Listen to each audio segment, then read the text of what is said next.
Dr. Erica Smith, your people's choice for City Council, with a vision for progress and the fortitude to make it happen. I am committed to moving us forward. I am not just a candidate, I am a fighter for you. With myself on the City Council, you can expect a real change and a community that thrives. Vote for Dr. Erica Smith because together we're building a better tomorrow. To learn more about me and my campaign, go to www.ericaforlasvegas.com, paid for by the Vote Dr. Smith Committee.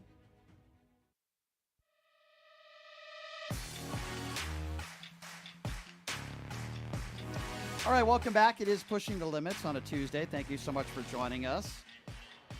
Please join me at Jackson's Bar and Grill. Yes, my favorite gaming bar in town. It's located at Flamingo and Jones. Great gaming. Brian Sliplock, the owner, called in today. I love Bri and his beautiful wife, Robin. I was up there yesterday. Some of the best lunches I've ever had. Jackson's Bar and Grill, located at Flamingo and Jones. You get free slot play. Great promotions. Mention the name of the show and tell them I sent you. Jackson's Bar and Grill. So I always, we talk about a lot of serious topics on this show. We just had Ileana in studio. But I always love having people in studio that do some, wonderful things for the community. Sports are such a big part of culture, right? It's kind of like you can put all your personal issues aside and escape. I feel like sports is a great escape, and it's healthy. It's good for you. And there's so many great variables in getting kids involved in sports, and hockey is just such a great sport. In fact, I'm going to the Vegas Golden Knights game tonight. I love hockey. And the woman we have with us in studio, she's been on before. I love the things that she's doing with the Kielb Hockey Foundation. Gina Giuseppe is joining us in studio to talk a little bit about that and the charitable work that she does in helping kids. Gina, it is so great to see you again. How are you doing today? I'm doing great. Thanks for having me back. I really appreciate it. Of course. Thank you so much for being here. And, I mean that wholeheartedly. Like, I remember growing up as a kid, I don't know what I would have done if I wasn't able to play sports. Now, I didn't really play a lot of hockey growing up, but I was involved in a lot of sports. Right. I was a goalie in deck hockey I played, but what is it? Deck hockey. So, roller Oh, okay. rollerblade hockey. I've never heard that term before. Equally as expensive. A lot of I believe it. A lot of it, a lot of the padding, and especially when Right. you're a goaltender. Oh my gosh, don't even. Yeah. My parents were going nuts with how Yeah. much money that stuff costs. But I just feel like, growing up as a kid, every kid gets bullied now and then. They all go through their issues in school, and at that awkward age of 11, 12, 13, whatever, sports is such a great escape, right? Isn't it? And that's why it's just so important to get kids involved in something that is healthy. You're getting exercise, you're competing, you're making new friends, developing relationships, Yeah. right? Of course. I mean, all that combined Yeah. in doing so. And I want to talk to you about something we didn't really talk about last time, and we'll get into your, the foundation and how people can help. But I want to talk a little bit about the adventures of Maverick, the hockey player, which you wrote, right? Talk to me a little bit about this and how it's helping kids. So it's actually an idea I had a really long time ago, and I actually wanted to write it about Jake, but have it more, fiction where it's fake? Mm-hmm. And, but, again, it was kind of like I didn't know how to get started, and I kind of just put that on the back of like the million ideas I want to do in my life, right? Because I have a ton of them. Yeah. And then probably about a year ago, I was talking to one of my parents, and coincidentally, that was Ileana, one day out of my office. And she was just, talking about how she, is an author. She loves to write. And I was like, really? And she goes, yeah, I even started my own little publishing company. And I was like, oh, my gosh. I was like, I want to write children's books. And I was telling her kind of about my idea. And we met for lunch. And, the rest is all kind of history. But the books really, there's so many parts to the books that are so important to the foundation. One is it helps generate more revenue for our scholarships. Two, it's another way to outreach to our community and reach children who are not necessarily playing hockey and maybe help introduce them to the game of hockey.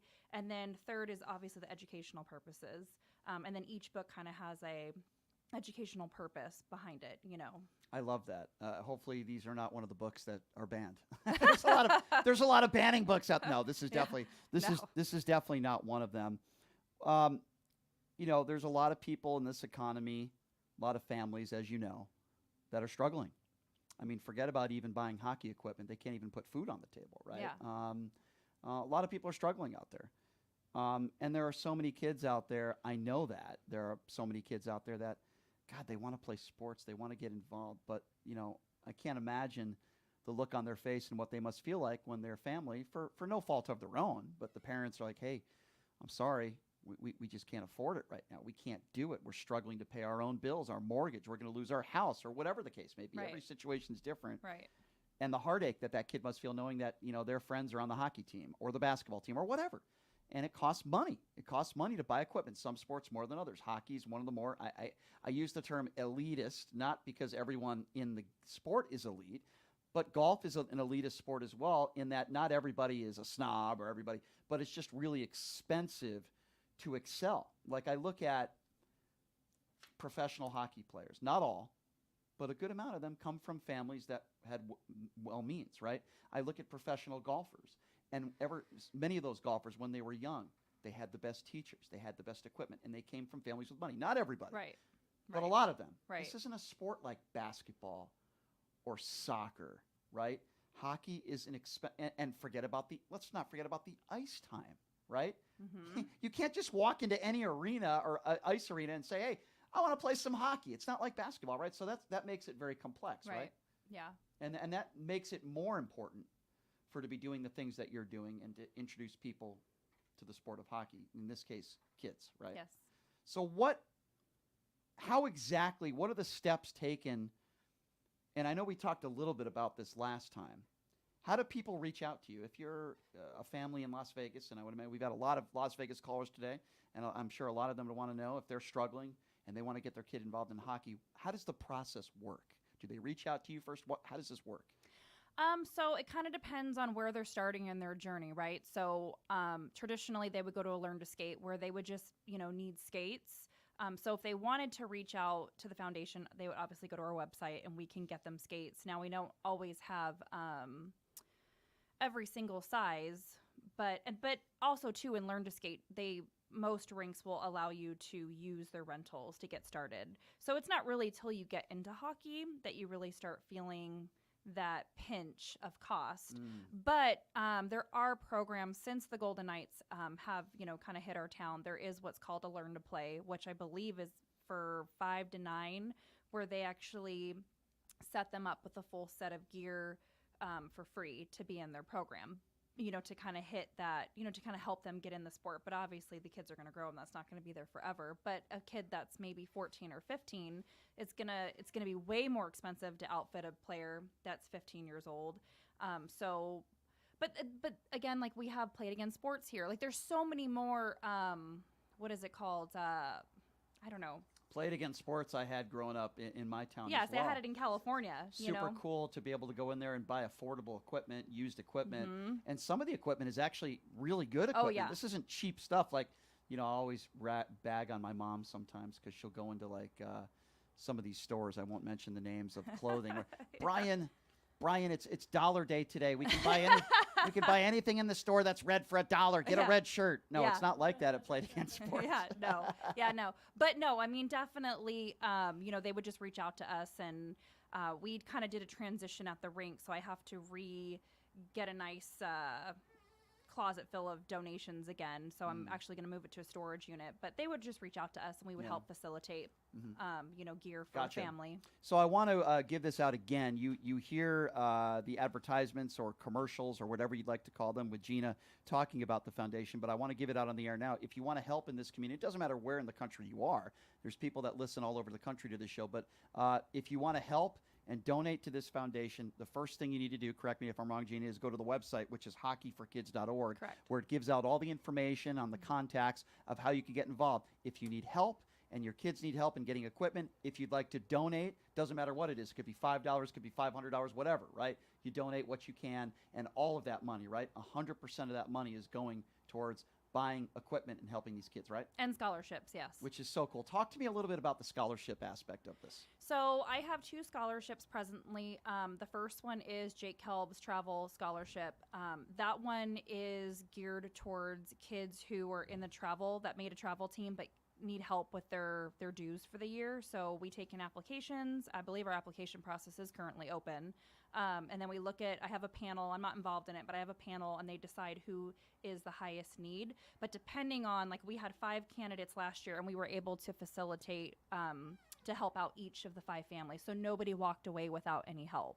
Wow. So that's the first one. And then our second one is called the Alex Bush, like the scholarship or the goalie scholarship memorial scholarship. I've totally just slaughtered that. But anyway, so that one's extra dear to the foundation because that scholarship was put in place after a young boy. His name was Alex Bush, and he passed away in 2020. He was crossing the street, and unfortunately, a distracted driver hit him. But the story behind him is his family actually reached out to me. I can't remember when, 2018, and Alex wanted to become a goalie. He wanted to transition from a player to a goalie, and his family couldn't afford it. And at that time, I didn't really have a whole lot of goalie gear. That's when I was still in my beginning days. And then randomly one day I got a phone call and some family donated a full set of goalie gear, and Alex ran to my house with his dad and they happened to fit it on and it fit him perfectly from head to toe and he was on his goalie journey. And then obviously it was cut short during 2020. But so the way to kind of keep his memory alive, but also kind of keep that going is I created the scholarship to be able to provide that same opportunity for all kids here in Vegas. So whether, it's a kid who's just getting started out in goalie, needs a new glove and blocker, needs an upgrade or whatever, they can put in for the scholarship and we'll, and it's the same process. It's the panel. Our goal at the end of the process is we try to give to everybody and not have any child walk away without some type of help. And you wrote this book, Alex the Goalie, right? I did. I wrote it in memory of him. Yeah, which is so cool. In this distracted driver case, he was 12, right, when he played goalie. And correct. Obviously, this is a horrible tragedy, but to do this in his name, I just think is so great and honorable. And while it's tragic what happened, I think it's just, I'm sure it brings a smile to the face of his family members and knowing that at least he was able to play hockey for a little bit. Yeah. Obviously, we wish this didn't happen, but at least he was able to play hockey, right, and do his dream, which is cool. You also wrote The Puck Hog, right, and the Hockey Sisters Club, and all proceeds, right, go to the foundation to assist in these scholarship programs, which is cool. Talk to me about some of these other books that you wrote. So the Hockey Sister Club is currently in illustration, but there's like 100 books I want to write, and they're all based on my youngest son Maverick and all his little adventures at the rink. So I actually have a coloring book that I've just put out too. Oh, that's cool. So if they go on this website, yeah, they can purchase. You can actually purchase it on the website. Yeah, and I have some merchandise. Like I have the stickers of the characters. I have a pencil. I have a button and stuff. And that's super cool. This year, I was able to do like 10 schools for Reading Week and share kind of my vision, share my books. I'm doing Career Day at an elementary school next month, so I'm spending time more like trying to get it out into the schools. I would love, and I think we talked about this off the air. I would love to speak to one of these kids that you've impacted. I know, and I just remembered today, so I will put that on my calendar next time. I will not forget. I just love hearing those, real life stories of people that you've impacted. I love hearing those kinds of stories, and I'm sure there's plenty of kids out there. And I'm sure if you say, "Hey, come on a radio show," they'll get excited, so they'll do it. I would really love to hear that. I see the joy of it could be at a Knights game or it could be anywhere. Just watching a kid get a hockey stick or a souvenir or something. Oh, yeah. They love stuff like that, and to be able to put on their own gear and to learn the game is pretty darn cool. Mm-hmm. Pretty darn cool. What is that like for you personally, by the way, to see for the first moment a child the joy of, it's almost in a way like opening up a gift on Christmas morning, right? Yeah. Seeing a kid get his own hockey equipment. Have you had parents come to your place, because I know you have a lot of extra equipment that you give out, where you'll see a kid for the first time get his hockey stick or hold it for the first time? Yeah. And, that's got to be a pretty nice, pretty cool moment, I would imagine. It is, yeah. I don't think there's English words that could describe like how it makes me feel. It's just something that I love, and it's something that I'm passionate about, and sometimes when you love something in that caliber, it's very hard to describe it to people. Yeah. No, I get it. So, especially with my scholarships, right? I mean, like last year we had 5 families that benefited from the Jake Kielb's travel scholarship, and 2 families alone, we paid off half of their travel dues. You know what I mean? Wow, that's so that cool. takes such a burden off of, the family, because they still have to pay for the expenses when they're traveling. Forget the monthly fee to the rink or the program. Right. They still have to pay for their hotel room, the airfare, and all that other stuff. So to be able to kind of eliminate that for families, I think, I don't know.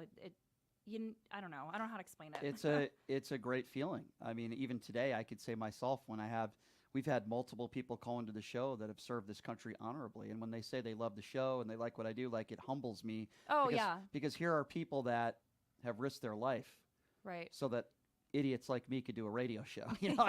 I mean, they've risked everything, Right. and now they say they like what I do, and I wouldn't be here without them. So it's like Oh, I get that it's a same give and feeling. take. It's a Right. balance, right? It's the same feeling. I don't even know if it's a balance. I just do they risk their life. I just go on the radio every day. Right. But I mean, I know where you're coming from there, and it's just that's so rewarding. And I know you Yeah. don't do it for that reason. You do it for them, Right. You do it for them to help these kids, and I just think it's so Yeah. cool. We're in an interesting time in Vegas, right? We only have a few minutes here, but we're in an interesting time where hockey's on the rise on the West Coast, right? Mhm. Kids are getting more involved. But I'm not so sure we're getting as many hockey rinks as some people would like, right? We're very limited in this town. When it's getting Yeah. better, right? It's getting better, but we're limited where kids can play, right? Right. I mean, you're at the Fiesta, the old Fiesta Casino. Yeah. They still have that rink Yeah. there, right? Thank Yeah. God they didn't tear that down. I know. They tear down the casino and they left the rink up, but that's a beautiful arena. Yeah. It really is nice there. Do you go anywhere else with these kids? Do they play anywhere else? So we obviously we play against other organizations in town, but we don't. But that's our home rink. Mhm. So it's very. Yeah. That's super cool, and I don't live too far from there actually, and it's a cool look. It's right off of Decatur, if I'm not mistaken, right? It's Rancho right, and Rancho, Cary, yeah. near Decatur, Rancho and Yeah. Cary, and it's a beautiful arena. It's been around since the 90s. It came from Yeah. the Santa Fe Casino. Yes, so. it's absolutely beautiful. So we only have a few minutes left here. So what I want to do is I want to give you the opportunity again. Now I've given out the website, which is hockeyforkids.org, and obviously that's where we want people to go to learn a little bit more about what you do. But what's the number one question that you get about your organization, like from people that maybe don't have as much information as they might need? What's the one thing that you want people to know that they ask you all the time, if you had to think of something? I mean, it's not.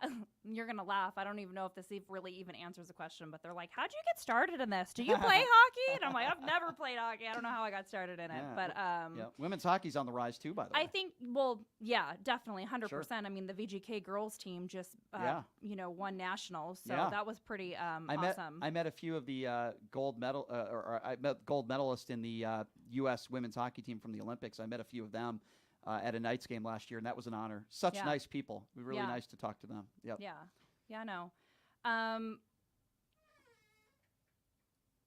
There's not a lot of women ran organizations in our state. So the number one question I really do get is, how did I get started in this? How did you get started in this? Why are you doing this? Right, you know? right. That's normal. Yeah. People ask me that in radio all the time too. So Yeah, how'd you get started in radio? How'd you get started in Yeah, this? yeah. You know? I just wanted to call people buffoons since I was 12 years old. That's what but Yeah. different reasons, you and me. But no, in all seriousness, Gina, thank you so much for what you do.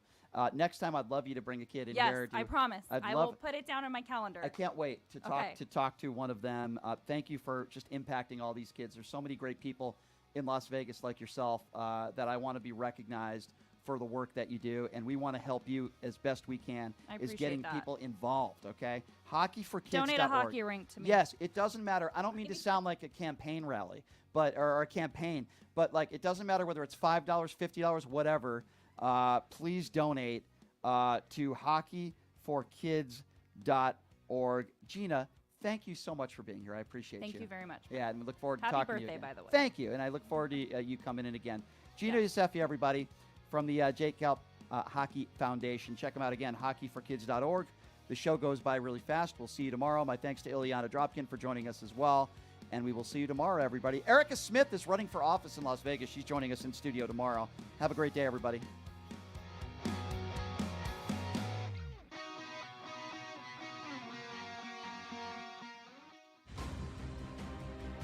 My name is Hunter Kane, and I'm talking with you for a call to action for our veterans in Clark County. Who is Hunter Kane? Well, I'm a decorated combat veteran, veteran community leader, and candidate for Clark County Commission. Do you know no veteran has served on the commission in nearly 30 years, which is why our veteran homelessness, unemployment, and suicide rates are out of control. So here's the call to action. June 11th, vote veteran